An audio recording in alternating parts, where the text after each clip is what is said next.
téléspectateur yu ITV di leen dalal jàmm seen émission kennu askan wi ñu am mbégte dellu si fi naka noonu tey jii ñu am mbégte dalal Elimane Diouf nekk secrétaire général du syndicat autonome des travailleurs de Sen'Eau naka noonu Elimane Diouf moom mooy secrétaire général bu CSA di confédération des syndicats autonomes du Sénégal monsieur Diouf man lay dalal jàmm ci plateau kennu askan wi fii si ITV. asalaamaaleykum El Hadj Malick ñu ngi lay fay di nuyu waa ITV di nuyu téléspectateurs yi.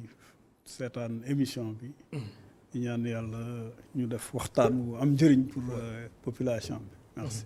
alors laataa ñuy xuus bu baax si waxtaan mi ndax tey jii ñu fas yéene waxtaanee lépp lu jëm ci wàllum ndox ndax suñu naataango bi di Mamadou Dieng doxantu woon si canal bi xool tamit foofu mbir mi na la fa tëddee ak assainissement bi. dañ koy teewlu delluwaat si plateau bi Mamadou Dieng àndoon si caméra bi Seydina Mbaye. assainissement. am ay jafe-jafe ci yenn gox ci ndakaaru nit ñi dëkkee noyyi xet gu bon ci Fann Ok waa ji moom di jéggi canal 4 ngir dem boori lycée Maurice Delafosse jafe-jafe assainissement ci politique bu bon la tukkee. na assainissement si Ndakaaru moom war nañ ko mën a améliorer neexul tamit yenn zones yi moom vraiment affaire bi neexul a dund neex rafetul tamit des fois. sama canal bi nii amoon na à un certain moment ne woon nañ projet dañu créer benn projet pour mu pouvoir fermer ça mais ba léegi gisuñu dara problème xëccante bi ak commune beeg état bi mooy tax tamit du ñu arriver à un niveau supérieur. ñii ñoom ndekki la ñuy jaay ci boori canal 4 waaye client yi yenn saa yi duñu ñëw li ko waral di xet gu naqari. sonal nañu trop chaque jour xet gi maanaam odeur bu bon lay génnee daal xam nga à chaque fois ndox mi du bëree fii xam nga day bëri maanaam day xeeñ xunu ba pare fii la ñu mën a ndekkee mënuñoo ndekkee feneen même duñ toogee suñ biir oto yi sax dugg suñ biir oto yi sax xet gi sax day ñëw waxuma laaj nag ñuy romb quoi. ndax jaaykat yi fii tamit mënuñoo am jàmm ndax parce que ñu fiy ñëw di jënd xet gi da leen déranger duñ mën a jënd xam nga dañuy dem feneen daal di jëndi te fii nii place jaaykaay la tamit si benn côté ndax duñ jaaru rek ñun dañuy am problème ndax duñ am luñ lekk.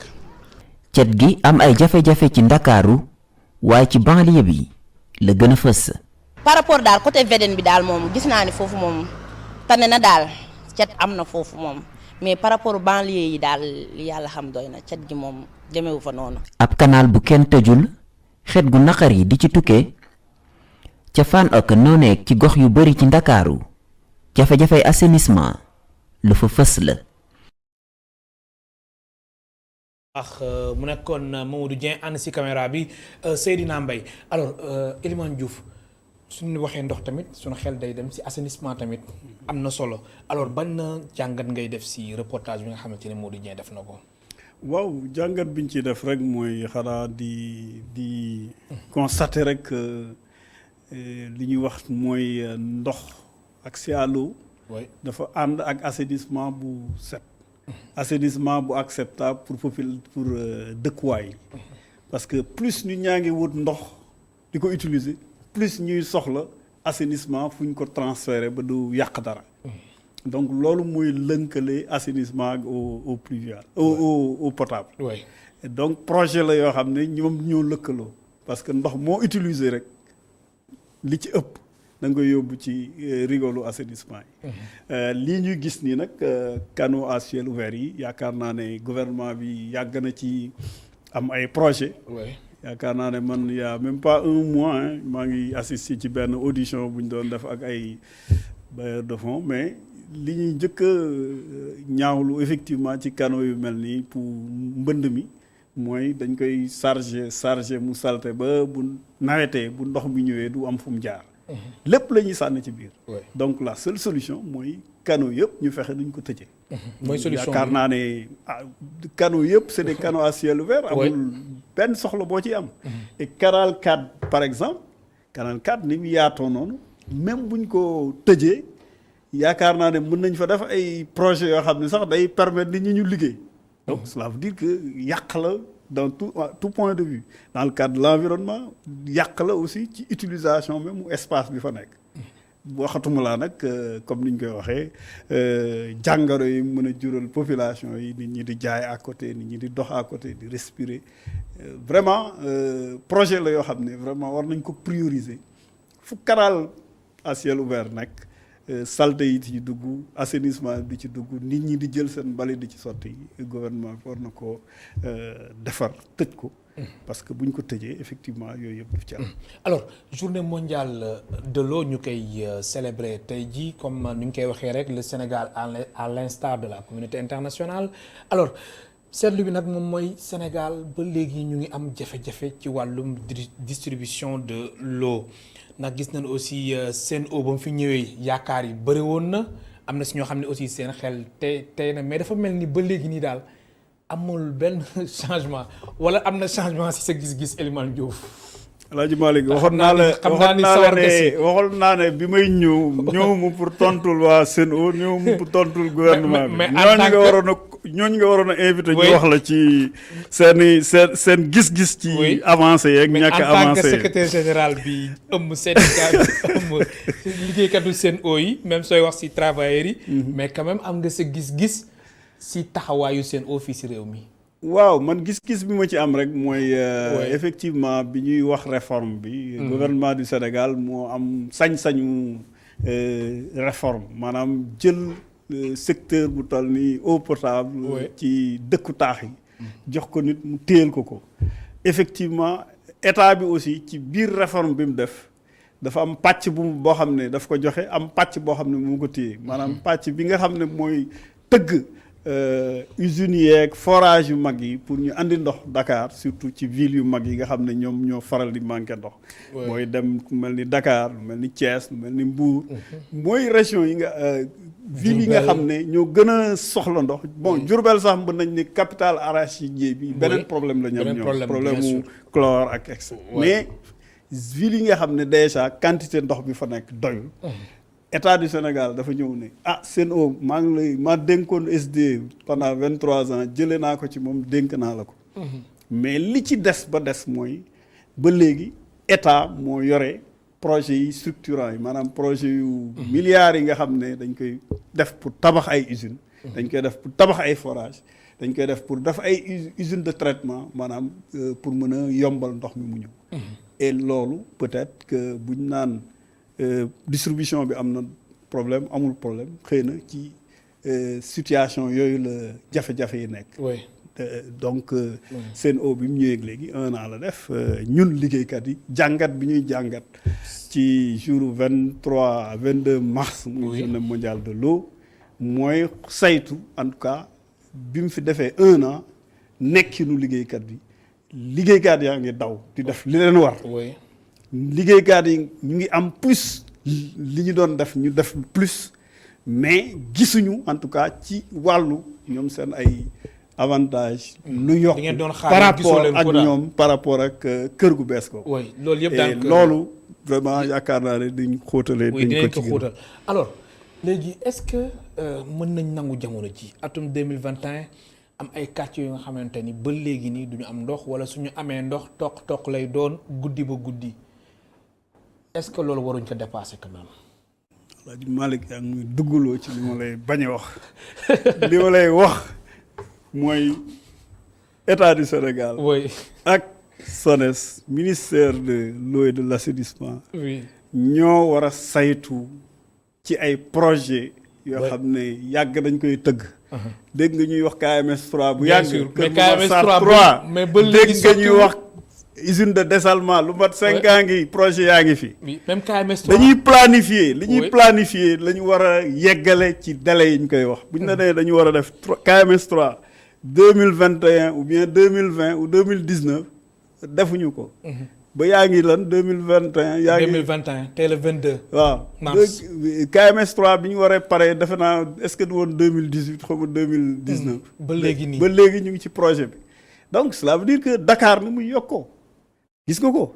donc effectivement jaaduwul dëkk bu toll ni Dakar mu am ay pàcc yoo xam ne. ñàkk ndox dina fa am. maintenant jafe-jafe yi production bi doyul benn. ñaar Dakar ni muy yokkoo urbanisation bi état bi ak projet yi ñuy tëgg yëpp réalisation yi ak études yi. léeg-léeg day sorewoo ak réalité bi nekk sur le terrain. donc yaakaar naa ne loolu mooy expliquer effectivement que malgré tous les efforts que yi ñu def malgré tous les efforts ñu ngi wax ne atteindre nañ objectif du millénaire pour le développement. bu ñu jëm ci ODD yi. objectif du millénaire pour le développement moom moo njëkkoon a nekk. léegi nag ODD la ñuy wax par exemple objectif de développement durable. donc léegi day dem ba. dañu naan léegi da ngay am da ngay dem ba yokku maanaam nekkatoo sax ci joxe ndox à des heures da nga war a joxe ndox pour le développement. maintenant loolu yaakaar naa ne gouvernement bi am na ci pàcc bu rëy bu mu ci war a tëggaat pour permettre à Dakar ak environ ak yeneen région yi nga xam ne ñu ngi ci situation boobu ci Sénégal et comme ni ma koy waxee aussi ndox mi yemul Sénégal yemul Dakar rek yemul ci réewu taax yi dem na ba ci réew yu dëkk yu ndaw yi nekk ci Sénégal mooy hydraulique rural aussi am na ci ay jéego yoo xam ne war nañ ko def. am na solo ma fàttali suñ mbokk téléspectateurs yi ñu ngi dalal Elimane Diouf nekk secrétaire général du syndicat autonome des travailleurs de Sen'Eau naka noonu Elimane Diouf moom mooy secrétaire général bu CSA di confédération des syndicats autonomes du Sénégal ma ngeen participer ci émission bi soo leen wootee ci 88 628 74 74 88 628 74 74 ngir joxe seen xalaat ci tamit journée mondiale de l'eau bi nga xamante ni tey jii lañ koy célébrer ak tamit fan la tamit accès à l'eau bi toll ci seen ay gox ak goxaat nag ngeen ko gisee soo leen participer ci 88 628 74 74 mën ngeen ci wax seen xalaat. alors Elimane Diouf liggéeykatu Sen'Eau yi xam naa ne moom question bi moom nekk na question yoo xamante ne bokk na ci question yi ngay sawar a tontu en tant que secrétaire général alors. liggéeykatu Sen'Eau yi ba fi Sen'Eau ñëwee ba léegi si yan ak yi ñoo ngeen jot a am ak tamit lan ngeen jotagul am wala ba léegi nii li ngeen doon xaar dara amagu si. waaw yaakaar naa ne question boobu dinaa ci sawar tontu parce que effectivement liggéeykat moom. bu ñuy wax changement bi SDE di dem Sen'Eau di ñëw. liggéeykat yu bëri dañu amoon yaakaar yu rëy teg ko ci Sen'Eau. mais niñ ko waxee rek ci introduction bi yaakaar naa ne yaakaar dafay waaj a tas ci ñoom. parce que ñu ci bëri dégg-dégg yi ñu amoon ak li ci gouvernement bi waxoon ne ñooñu am nañ ay moyens dinañ def lii dinañ def la loolu gisuñu ko. maanaam même ci condition liggéey yi. avancé yi nga xam ne ñu ngi ko doon xaar globalement amuñu ko. mais pourtant parce que da ngay dem dans des services mais quand même mën nañ nangu Suez am na doole. waaw Suez mën na am doole. mais Suez même bu amee doole. xëy na ñun fi mu nekk yëguñu doole boobu parce que doole au plan international la. mais structure bi nekk fii di filiale am gisuñu en tout cas vraiment lu ëlëm suñu bët ci façon bi ñu andi pour liggéey ak donc amul lenn lu ñu apporté wul. li ñu apporté gul lu bees daal mooy liggéey bu gën a bëri. ak di jéem a wàññi suñu ay avantages. liggéey bu gën a bëri ak di jéem a wàññi suñu avantages. liggéeyoo leen ko ba fi SDE. maanaam boo jëlee par exemple yenn direction yi boo jëlee lu mel ni ay direction financière ou direction par exemple buy yor wàllu achat ak logistique dañuy ñëw andi seen ay experts yu jógee à l'extérieur. di leen fay lu bakkane ñi fi nekk. ñi yaakaaroon ne ñoom bu ñu defee organisation dinañ avancer ñu téye leen fañ nekkoon. xam nga loolu mooy amuñu sax perspective yaakaar ne dañuy am évolution ci. société bu bees te ñoom ñooñu nekk ci suuf ñooy def liggéey bi ci ëpp li ci ëpp ñoo koy def. mais ñële ñu ne ay experts lañ. te experts yi lu ñuy def ñi fi nekk mën nañ ko def wala. mën nañ ko def ñoo koy def sax ñoom dañuy consolider rek donc ñooñu yor liggéey bi au lieu ñu. promouvoir leen. motiver leen gën leen a motiver davantage.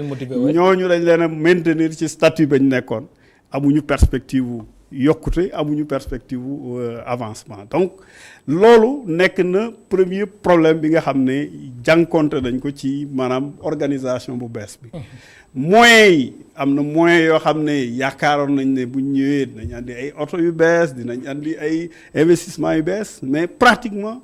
toog nañ lu mat 6 mois pratiquement oto yi ñu jële woon ci SDE yooyu lañ doon liggéeyee après la ñuy door a andi ay oto mais oto yooyu ñu andi par exemple boo jëlee oto terrain yi avantage yi ci responsable de service yeeg yooyu amoon.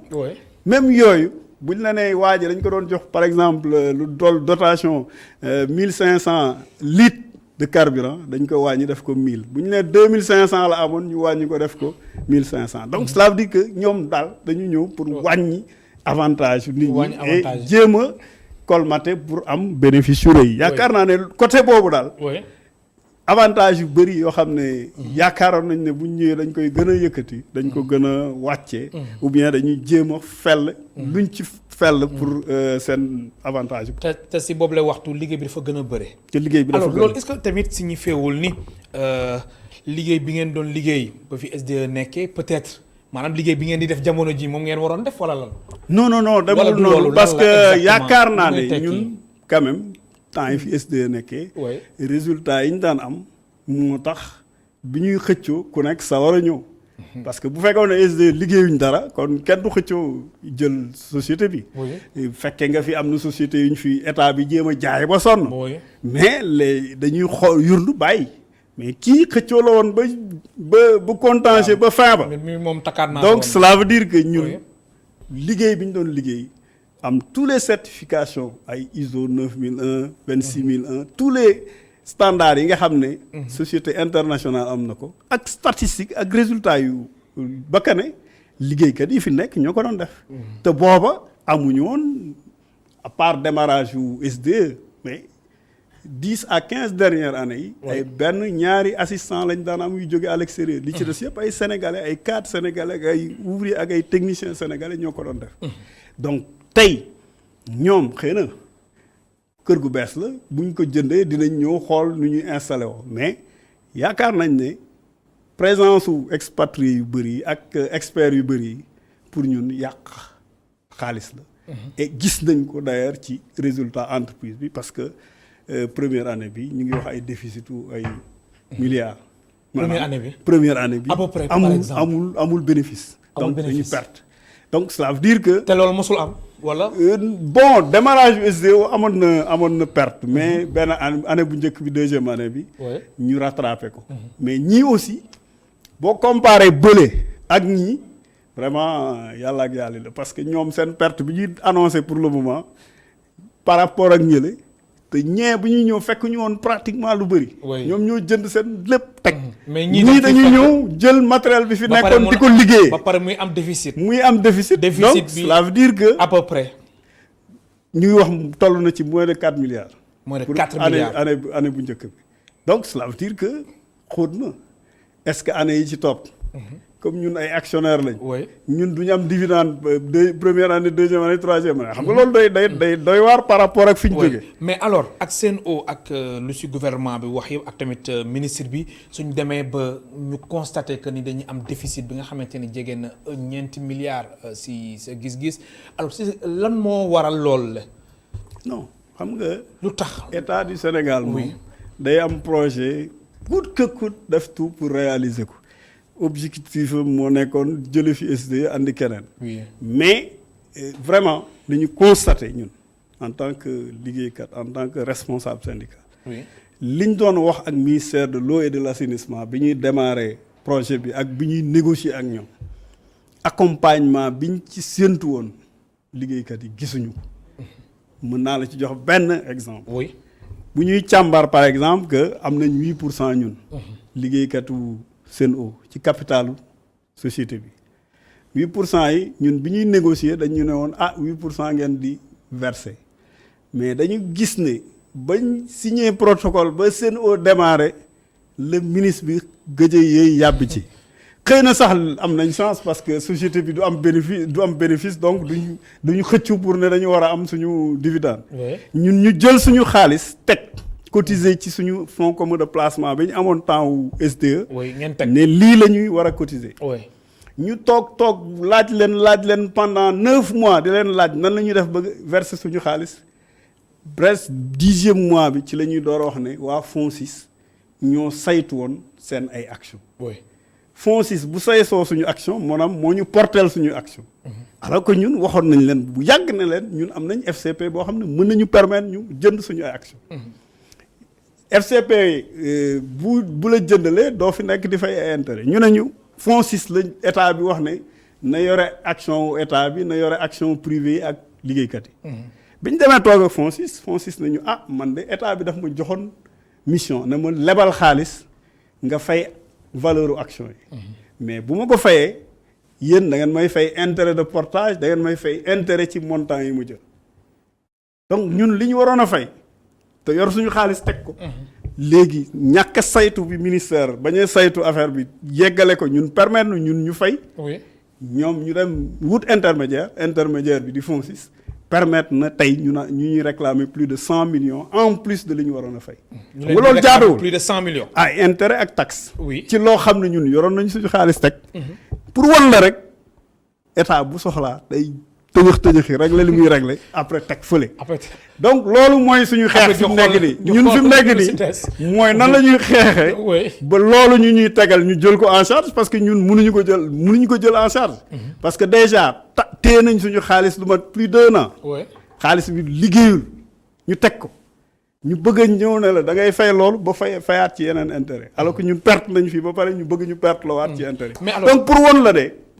pour won la ne saytu bi des na. et saytu boobu des fi mu ñuy jëmee du fu baax parce que dañuy dem ba ñun dañuy ñàkk vraiment kóolute ci diggante ñun ak état ou ñu diggante ñun ak société bu bees bi. te loolu rafetul.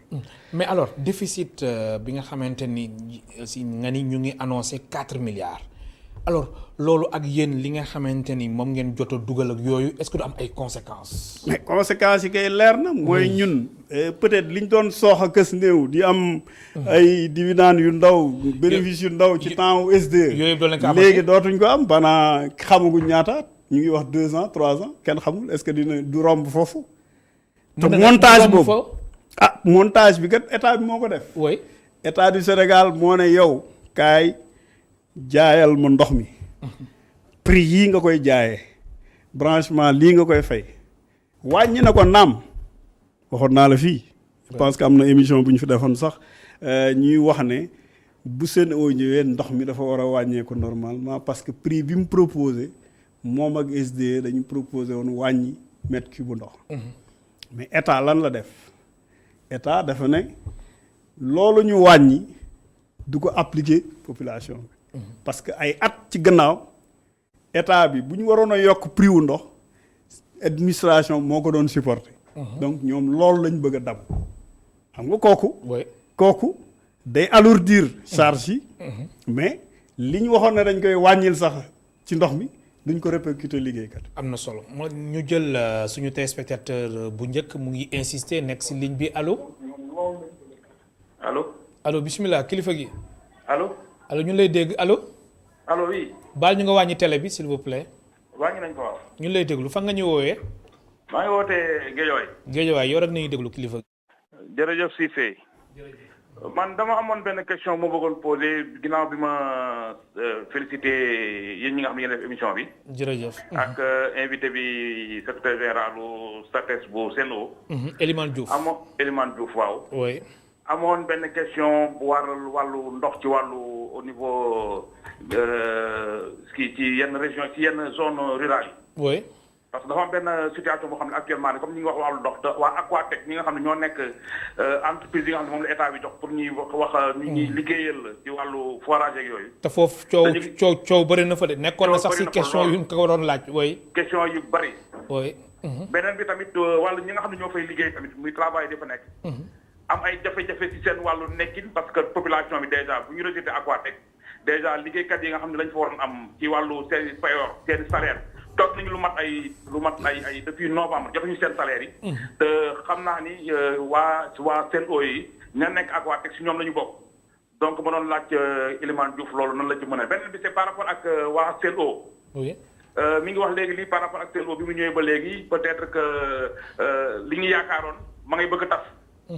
mais ñi nga xam ne ñooy liggéey biir Sen'Eau dañuy am ay jafe-jafe tamit seen wàllu yi nga xam ne ay outils yoo xam ne dañ fi nekkoon te outils yooyu lu demee ni FCP tey Sen'Eau bi nga xam ne moo fi nekk dafa denc xaalis boo xam ne cotisation boo xam ne da ko doon jël di ko verser ci FCP boobu Elimane doon wax léegi-léegi. Elimane ban xalaat la ci war a am par rapport ak travail parce que loolu travail ñu ngi ciy laaj par rapport ak li nga xam ne Sen'Eau da koo téye waroon ko versé ko impact bi mu war a def yëpp defu ko ci donc yooyu war na mën a tax ñu au moins comme que moom moo fa teewal travailleurs yi mu leeral ñu travailleurs yi mbir moomu. ci beneen bi nag mooy wàllu nekkinu travailleurs ci biir Sen'Eau. ñëpp xam nañ ni comme ni ñu ko waxee betteel mi ngi waaj am. est-ce que syndicat yi fa nekk waruñu taxaw jàmmaarloo ak ñi parce que intérêt yi nga xam ne yëpp moo fi amoon wala accord yi fi amoon yëpp. bu ñu xoolee Sen'Eau bi mu ñëwee ba léegi da koy sell. te loolu xeex boo xam ne la normalement comme que moom mooy secrétaire général Sen'Eau muy syndicat bi gën a représentatif au niveau de kii war nañu mën a taxaw nag mu leeralal ñu loolu laay amoon question yi mu doon laaj. di la jaajëfal bu baax a baax merci beaucoup Elimane ñoo ko déggandoo laaj na ay laaj yu am solo. waaw yaakaar naa ne laaj yi am laaj yu am solo la surtout liggéeykat yi nekk Aquatech xam nga comme ni ma ko waxee woon bi ñuy échanger sànq. état du Sénégal ni mu defee réforme ci hydraulique rurale noonu la defee réforme ci hydraulique rurale. maanaam day jël benn zone mu dénk ko benn exploitant privé boo xam ne day nekk en vis-à-vis moom ak OFOR. comme ni SONES ak Sen'Eau nekkee ensemble. ñuy liggéey.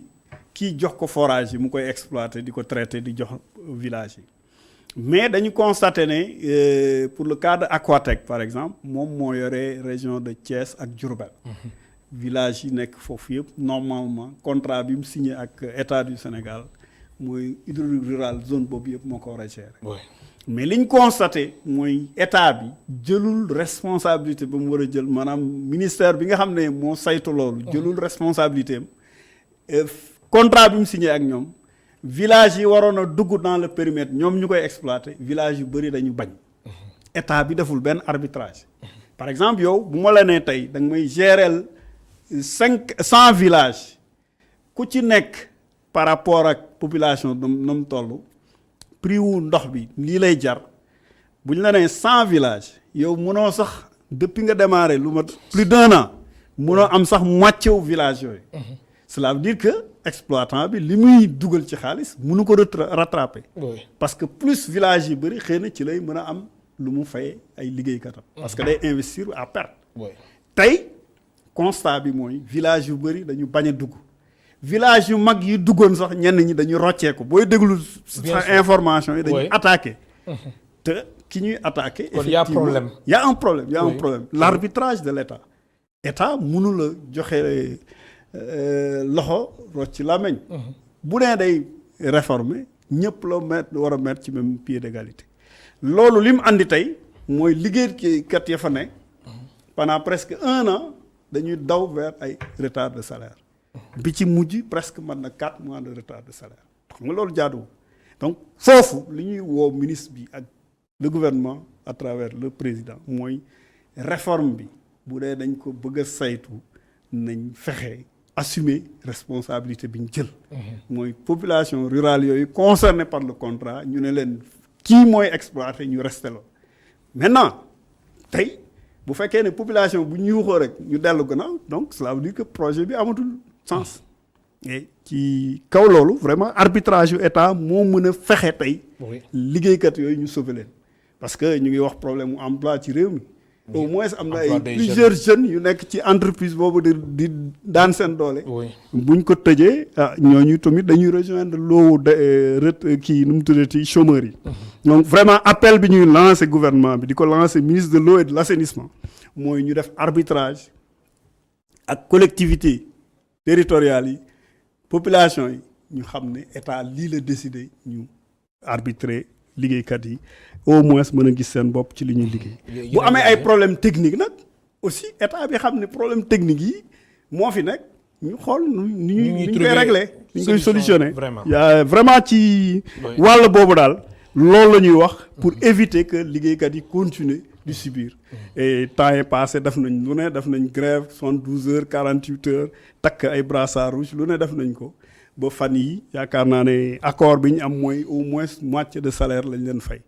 moitié 2 mois lañ leen avance mu des 2 mois yeneen mais loolu réglé wul problème parce que ils sont déjà dans une situation catastrophique. donc appel bi ñuy lancé au gouvernement mooy de régler avec nu mu gën a gaawee injustice boobu am dans le secteur de l'hydraulique rurale. am na solo am na yeneen ñaari laaj. yeneen ñaari laaj yi mooy wàllu fonds yi nga xam ne amoon nañ ko temps wu SDE te ci biir Sen'Eau ñu am ay jafe-jafe donc FCP bi ci la bokk xëy na dafa nekk fonds boo xam ne dafa am spécificité maanaam lu bees la loo xam ne dañ ko créé woon ci temps SDE muy am continuité nit ñi dafa épargne seen xaalis dafa dugal seen xaalis booy dem retraite nga jël sa xaalis yóbbu mu amoon vraiment une forme de gestion boo xam ne li ko doon gën a suuxat bokkoon na ci bu SDE defee dividende maanaam bu amee bénéfice ñu reverser suñu bénéfice ci biir fonds boobu mais avec arrivé wu Sen'Eau blocage daf ci am li muy wax ni par exemple bi Sen'Eau ñëwee ñoom ñuy xuloo seen biir ñun cotisation yi ñu doon cotiser ñu war ko reverser foofu même loolu dañ ko bloqué woon donc loolu intenté nañ ci déjà premier jalon bi ñu posé mooy demander leen ñu reverser ko ils n'ont pas encore reversé fi ñuy mujj nag mooy saisir tribunal mu arbitrer ñu parce que mënuñu téye suñu xaalis di ci liggéey te ñun xaalis boobu bu demoon ci fond bale dinañu amal njëriñ donc presque fi mu nekk nii suñu fonds dafa bloqué à cause de cotisation yooyu ak liñ bloqué pour jënd suñu ay actions au niveau de la nouvelle société léegi nag reversement boobu c'est incontournable par rapport à la marche du FCP maintenant ñu bëri liggéeykat yi comme ni ko auditeur bi waxee dañuy wax ne nañ xool lu ñuy saytoo outil boobu ba nga xam ne dinañ ko sauver parce que ñenn ñi dañuy yaakaar ne comme dafa nekkoon ak société bële mais outil boobu du outil boo xam ne société boobu daf ko moom daf ko téye outil la boo xam ne dañu am ay gestionnaires privés yu koy gérer muy BRM Banque di Impaxis ñetti entité yoo xam ne ñoom ak ñun ñoo ko seq pour gérer ko nekkul loo xam ne dañ koy tëb rek tas ko noonu mbaa ñu bàyyi ko ak SDE waxtaan bi mu wax ànd bi ñu war a ànd liggéeykat yëpp ànd mooy fexe nuñ koy sellale ba FCP boobu même buñ koy tëggaat autour de Sen'Eau autour de yeneen société loolu unité rek moo ko mën def ak waxtaan dans le cadre d'un dialogue social laaj bu mujj bi to engagé nañ ci bon mooy laaj bu mujj bi moo nekkoon nan la ñuy àndee bien sûr ñun liggéeykat yi ba loolu ñuy xeex au niveau de Sen'Eau ñu am ko yaakaar naa ne loolu appel rek la ñuy mën di def man en tant que syndicat majoritaire yaakaar naa ne li ñuy demander liggéeykat yi li ñuy demander syndicat yi fa nekk mooy ñu ànd def benn say comme ni ñu defoon benn say bi ñuy xeex actionnariat bi pour régler problème bi définitivement loolu daal mooy suñu position par alors déficit 4 milliards Sen'Eau loolu ëllëgu liggéeykat yi lan la mën nañ dem ba liggéeykat yi vraiment nekk si ay jafe-jafe yi nga xamante ne pour ñu rattraper ko du yomb waaw déficit wu 4 milliards ci société bu mel ni société Sen'Eau du première année non du xëy loolu bett na la wala bettu la non man bettu ma ne mënoon nañ am déficit mais montant bi moo la bett moo ma bett te jaaduwul pour man parce que montant yi ñuy wax nii mën nañ maintenant li ci nekk rek mooy goulot d'étranglement yi ak forme investissement yi ñuy def ak assistance exagérée bi ñu am au niveau des experts internationaux yaakaar naa ne war nañ ko xool war nañ xool aussi suñu diggante ak SONES mooy société nationale war nañ xool suñu diggante ak moom parce que ci biir li tax ñu ne am nañ déficit bokk na ci yaakaar bi ñu amoon ne 2020 ci biir mois de mars 2020 que KMS 3 dina ñëw Kër Momar Sarr 3 dina disponible pour que KMS 3 bu ñëwee day yokk donc volume de vente bi ñu am parce que plus on a de l'eau plus ñu am possibilité wu jaay ndox donc loolu nekk na un manque à gagner boo xam ne li tax ñu am ko mooy le fait que ouvrage yi SONES waroon a réaliser joxuñu ko à temps donc loolu laaj na ñoom waa Sen'Eau ñu xar seen tànk tubéy wax ak gouvernement bi ba nga xam ne bu ñu leen ne lii produit bi war na ñëw telle date bu ñëwul telle date yow lan nga war a def en contrepartie pour éviter nasaxal liggéeyu société privée bi donc yooyu yaakaar naa ne problème yu bëri juddu na ci mooy par exemple nga manqué ndox bu amee ay coupure d'eau da ngay gis léeg-léeg ne ay camion citerne la ñuy loué di leen joxe bien sûr yooyu yëpp ñuy wër quartier yi voilà yooyu yëpp xam nga ci lii yokk déficit bi ci la bokk. donc yaakaar naa ne liñ leen di woo ñoom mooy ñu jël seen responsabilité par rapport ak contrat bi ñu am li nga xam ne yoon la moo may na leen ko ñu jéem ko jël permettre quand même liggéeykat yi ñu bañ a liggéey pour rien maanaam liggéey rey sa bopp amoo avantage yi nga war a am ba pare ñu ne la société bi dafa déficitaire alors que yow li nga war a def yëpp def nga ko. def nga ko alors experts yi nga fi tudd sànq kon ñoom dépense yu ñu leen di jagleel dañ ko war a rationaliser. mooy li ma wax c'est-à-dire que maanaam daal façon buñ ko bu leen di gérer dañ ko war a saytuwaat wala lool sax. ñu jox ko liggéeykat yi fi nekk ma ne ñoom bu doon dañoo ñëw. oui andi xarañte goo xam ne. dina yokk waaw dina yokk. kon amul lenn lu muy yokk. non amul lu muy yokk parce que boo leen xoolee boo am na service yoo xam ne boo fa demee lañ fa andi dafa bloqué sax liggéey bi. ah bon. oui parce que am na ñoo xam ne dañuy gëstu ay détails ay facture 1000 francs sax dañ koy xool foog ni ñëpp ay sàcc la donc c'est pour te dire idée bi ñuy ñëwee. mais est-ce que tamit du transparence da ngay delluwaat. mais est-ce que du transparence quand même nañ ci jublu. yow moo tax ñuy xool tamit duñu xool benn détail wala une société comme la Sen'Eau nga xam ne. elle est installée partout dans le Sénégal. elle est installée partout dans le Sénégal. tous les jours am nga ay activités de dépense yu gars yi di def dans les différents services. bu structure centrale bi amul kóolute ñim dénk loolu. ba ay détails yooyu mu koy toppatoo cela veut dire que da ngay soxla tey urgence jënd benn pompe bu ndaw mu topp circuit boo xam ne dina toog 3 jours 4 jours. muy procédure yi. procédure yi. oui et bu boobaa ñi nga war a jox ndox amuñu ndox parce que pompe ba dafa paan donc allègement wu procédure yi dafa bokk ci liy rataxal liggéey. dafa bokk ci liy yombal liggéey bi day rentabilité day yombal résultats yi positif aussi. parce que loo waroon a def tey par exemple ci benn 4 heures de temps nga toog 3 jours après matériel bi door a ñëw ngay door a dépanner loolu perte sèche lay doon. donc rationaliser ay dépenses rationaliser utilisation experts yooyu bokk na ci li nga xam ne mën na permettre société bi xëy na mu régler déficit yooyu ñuy wax.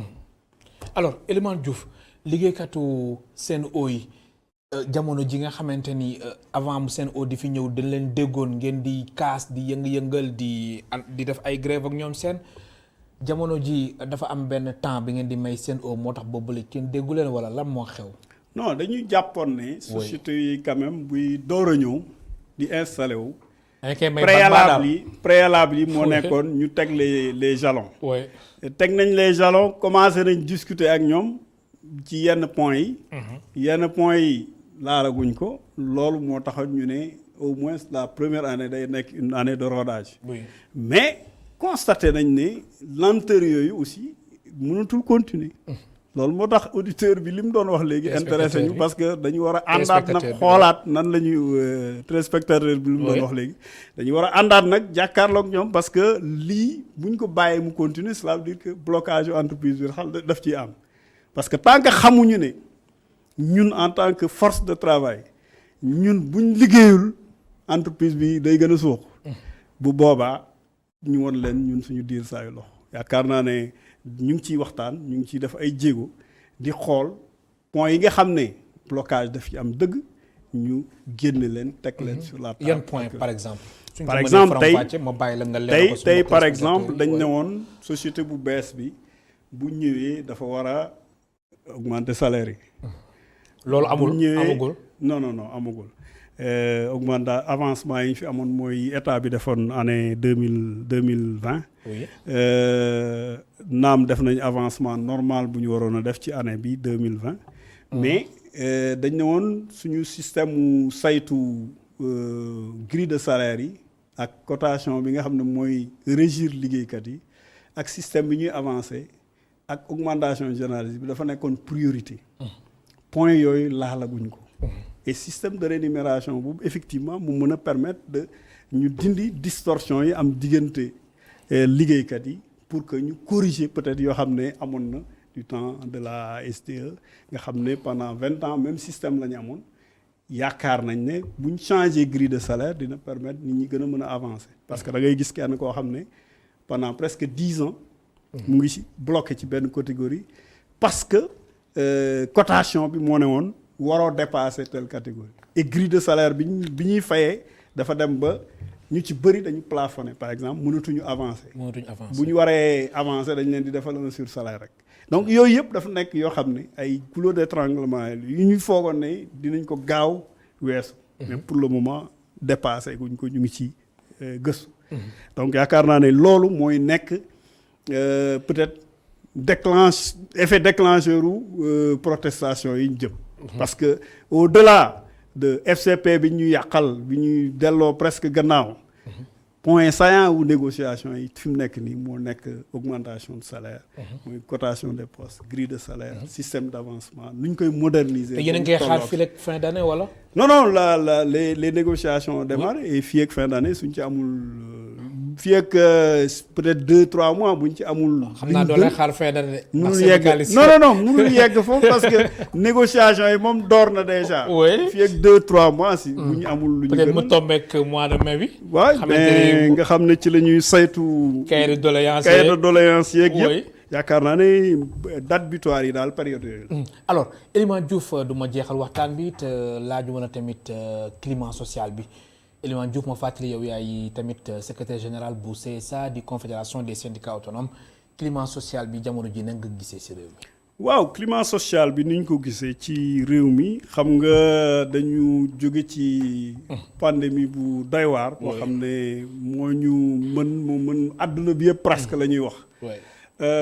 ñu nekkoon pays boo xam ne effectivement dal nañu et nit ñaa ngi doon xool nu ñuy defee résilience bi mais il faut reconnaître que première phase bu pandémie bi xëy na gouvernement bi jëloon na ay matuwaay yoo xam ne rassuré woon nañu.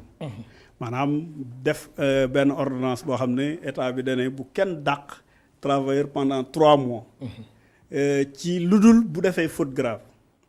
donc mënuñu woon évoquer ci période boobu ay motifs économiques pour licencier ay nit. ba pare su méttee ba métti. bu méttee ba métti ñu defal leen 70%. même bu ñuy def chômage technique. exact mais 3 mois la yemoon arrêté ordonnance boobu. li gars yi di fàtte. donc au-delà des 3 mois état bi dafa waaf. dafa waaf waxaatul lenn ministère du travail ak banqaasam yi tey.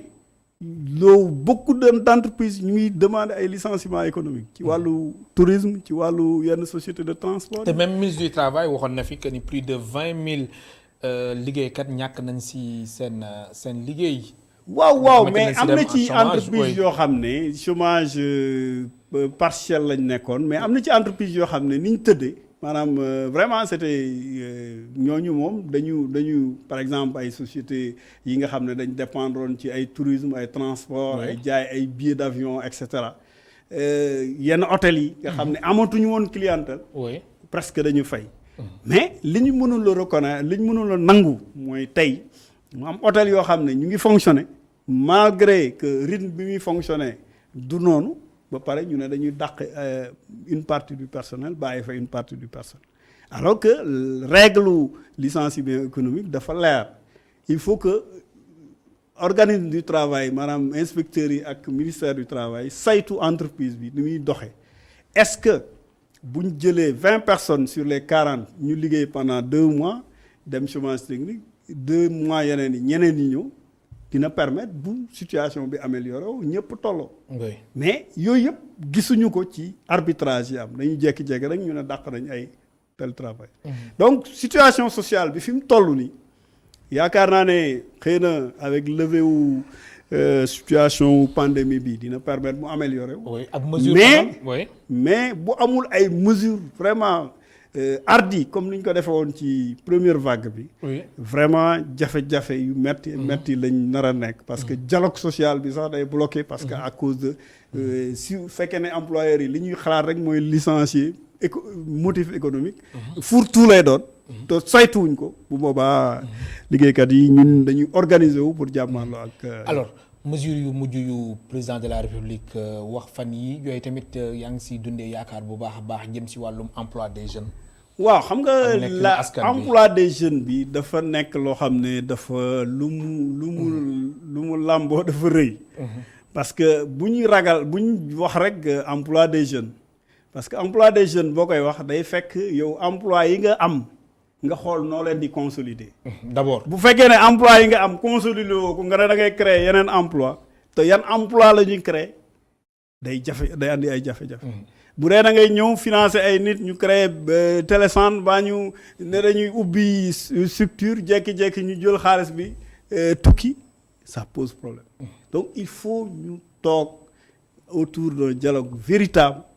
xool yan secteur ak yan créneau yu valable. peut-être conseil national pour l'emploi et l'insertion des jeunes. moom laa lay wax par exemple tey peut-être loolu mu. mais par exemple tey je pense que am na idée saugrenue bu ma traversé l'esprit. xam nga du temps de Abdou Diouf amoon na moment bu ñu doon def travaux à haute intensité de main-d'œuvre. tey par exemple ñu ngi wax. dëkk Dakar mbaa yeneen villes yi bëri na ay zones yoo xam ne tëli amu fa dara amu fa mais pavage yi ñuy def nii bu doon chaque mairie de ville dañ fa def benn budget ne leen jël leen ASC ya fa nekk budget boobu nañ fexe recenser les jeunes yu fa nekk ñuy liggéey tous les jours di defar ñuy fabriquer ay pavé di dale koñ yi di defar ay tëli comme ça se fait au Burkina. Oui. dëkk bi yëpp mën nañ ko pavé te non seulement dañuy am structure yu baax tëli yu baax mais en même temps dañuy créer ay emploi parce que liggéey boobu lan ngay def am usine buy fabriquer ay pavé am main-d'œuvre bu disponible ñuy poser pavé yi donc nga leen di fay. am na solo loolu bokk na ci loo xam ne mën na créer ay unités yoo xam ne à la longue mën nañ leen a muter ñu nekk ay entreprises de BTP. par exemple. donc yaakaar naa ne vraiment débat yu mel noonu moom la ñu war a créer mais emploi des jeunes dans le fourre-tout comme d'habitude. loolu tax ñu jóg. effectivement maa lay gërëm baax di la sant Elimane Diouf. jërëjëf mu nekkoon Elimane Diouf secrétaire général du syndicat autonome des travailleurs de Sen'Eau et secrétaire général de la CSA di confédération des syndicats autonomes du Sénégal mu nekkoon tey suñ gan si émission kennu askan wi mook tey spectateurs yéen tamit amul seen fay di leen gërëm baax di leen sant ba suba incha allah ñeenti waxtu.